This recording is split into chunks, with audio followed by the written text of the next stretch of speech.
bulky to small and slick. A lot of people would tell you they couldn't live without their mobile. But as the technology has evolved, so has human behavior. But has it always been for the better? We're joined now in London by Adrian Furnham, a professor of psychology at the University College London. Adrian, thank you very much for being with us. Are we better off than we were, say, 40 years ago, where mobiles are concerned?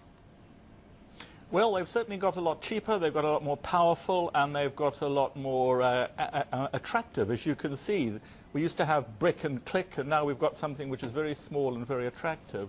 And they've changed people's lives considerably, I think. You know, so many people have them. We know, for instance, that 7-year-olds spend an hour on the mobile phone. We know that university students send 100 texts a day, that they look at their mobile phone 100 times. They've changed our lives considerably, sometimes for the better and sometimes for the worse.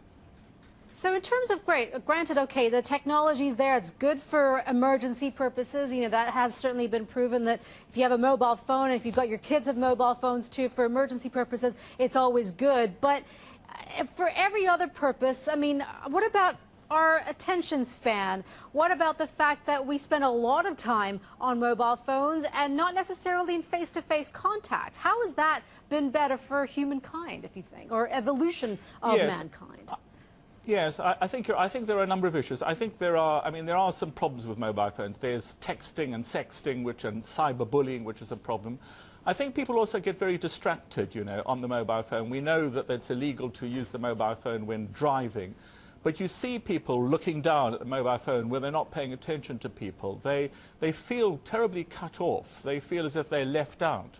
We also know that when another person has a mobile phone present, that people are not so nice to each other. They do not react in such a pleasant way.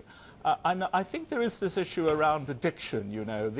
We know from the brain chemistry that we get exactly the same reaction when you take somebody's mobile phone away from them that you have when you deprive somebody of their favorite drug, that people will say, I could not live without my mobile phone.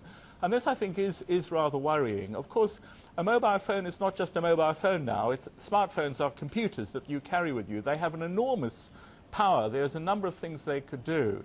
But it worries me sometimes to think of the way in which businesses demand that you carry your mobile phone, or indeed parents sometimes demand of their children that they carry their mobile phone. And so you feel manacled. You feel as if you're trapped by your mobile phone.